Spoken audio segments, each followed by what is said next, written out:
half the people of Ukraine are without power as low temperatures drop into the 20s.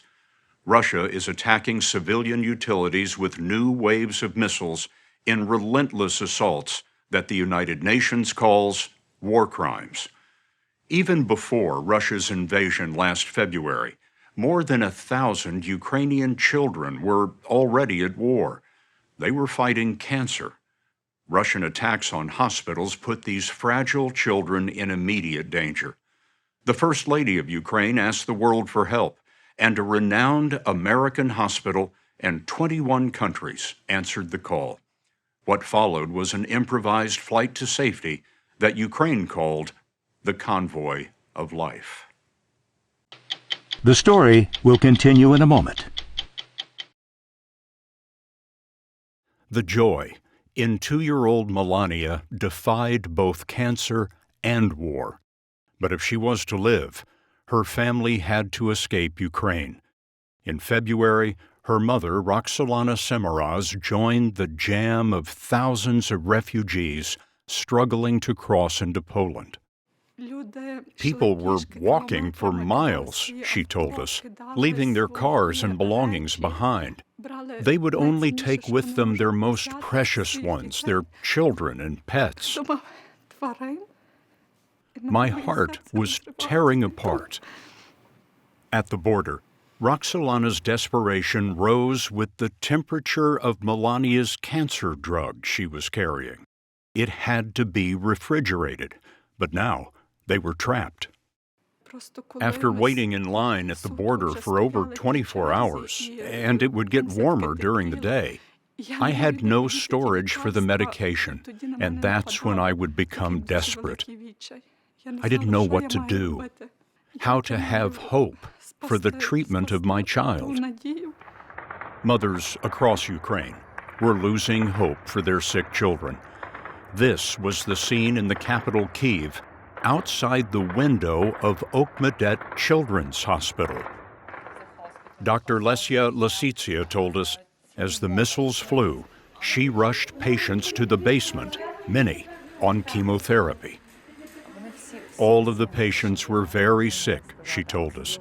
Being moved to the basement definitely didn't do any good to their health. Dr. Lasitsia specializes in eye cancer, and in the treatment room they displayed their rage. We are continuing to work despite the war, and we are going to win this war with Russian soldiers and kill cancer. Maybe they didn't need the sign. Dr. Lasitsia's look said it all. She told us, their lives depend on the hospital's supplies, such basic supplies as blood, for example. You can't delay an operation for an oncology patient for a week or two. You can't stop their treatment because timing is crucial. If you delay chemotherapy for 2 weeks, then you've lost some percentage of their chance to survive. The plight of desperate children touched the First Lady of Ukraine, Olena Zelenska. We met in Kyiv in September. Elegant but weary, she seemed to bear the burden of 44 million Ukrainians.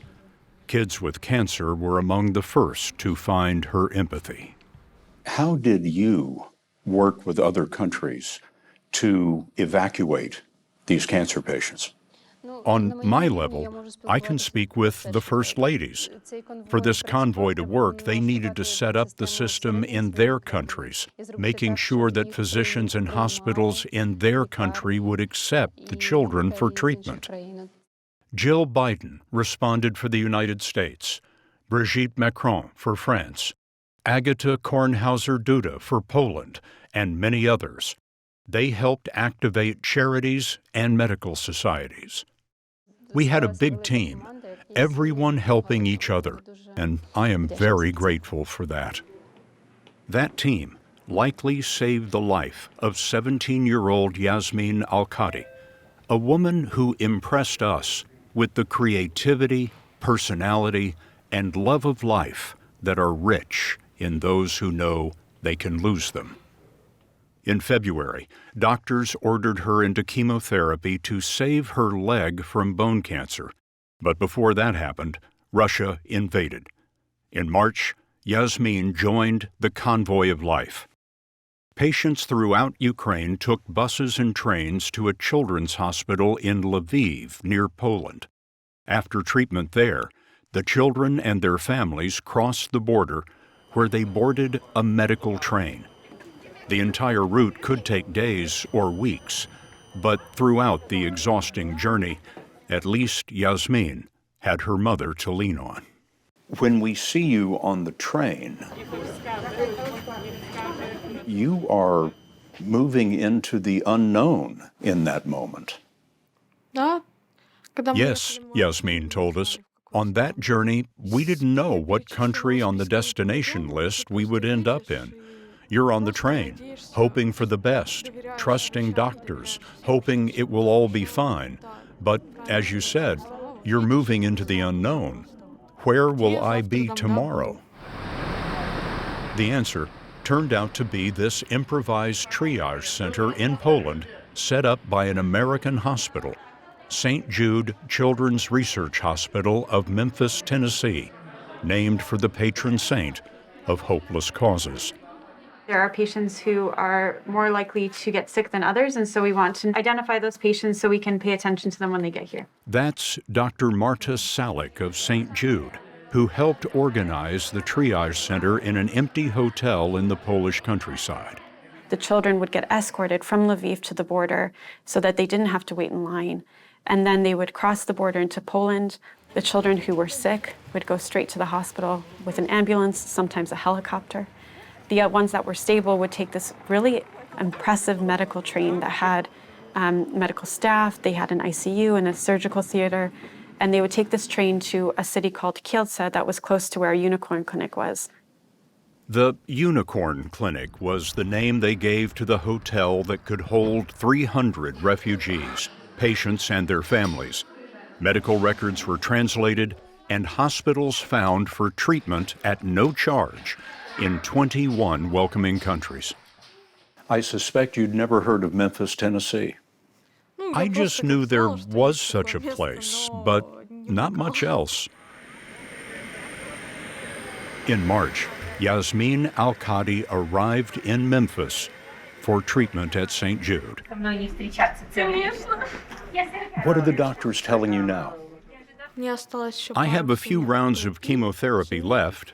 Everything is going well. I already had my leg amputated, unfortunately. The doctor said it was too late to save the leg and it was impossible. I just need to finish my chemotherapy, and I can then continue living my life as before. Also living a rambunctious life at St. Jude is 2-year-old Melania Cimaraz, the girl who had been stuck at the Polish border with her refrigerated medication. How are you today? Her mother, Roxolana, told us there's hope that Melania can be cured of her fibrosarcoma, a cancer of the connective tissue in her leg. We fled the war from people who just wanted to kill, Roxolana told us in November. And here, people are greeting you and want to give you the best help. They did so much for us and are still doing. This is something incredible. What does the world need to know about this war? It is scary that in our century, people still believe that war is worth something. There are so many real problems in the world, such as cancer. Why doesn't Russia fight cancer?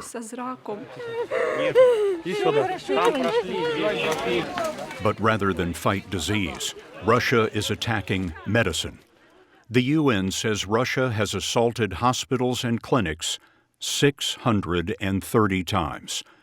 This is a hospital in Nikolaev, a hospital in Mariupol, the Lugansk Children's Hospital, and a maternity hospital in Kyiv. What are the Russians trying to do? They are waging war against civilians, First Lady Zelenska told us. They're trying to scare people away, make them flee, leaving empty cities and villages behind, and then they would come and seize these lands using scorched earth tactics. Since our visit with Mrs. Zelenska, Russia has devastated Ukraine's power grid. The Kyiv Children's Hospital we visited sent us images of surgeries illuminated by generators and the neonatal intensive care unit swaddled in sandbags. Dr. Lesia Lisitsia remains at work. What has the war taken from Ukrainian children? Дитинство. Childhood, the most valuable thing that children have. They stole childhood from our children, and we now have a lot of kids who are mentally broken, no matter how hard we try to rebuild their lives. The mass evacuation of children with cancer ran last spring from March through May. Dr. Marta Salik of St. Jude told us a few children did not survive the journey. And so there were some instances where children would die on the journey, but I think those children would have died if they had stayed in Ukraine. It was the gift that we could give to the families to give them that hope that the child could die peacefully in a safe environment and not have to worry about the effects of war. A gift? Yeah. What do you mean?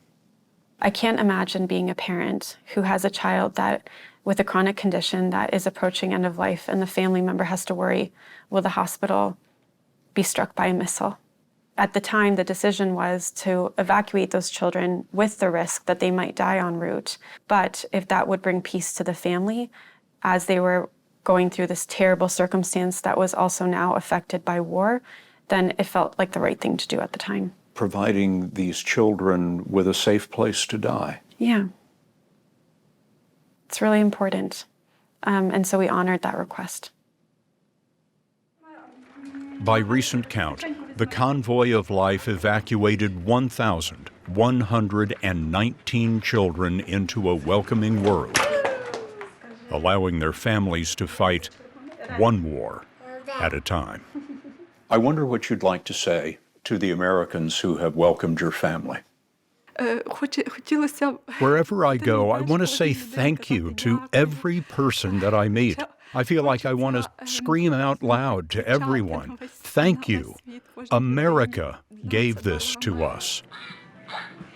And I would like to have a chance to help others too, so that people believe that kindness wins. We need to do more good things.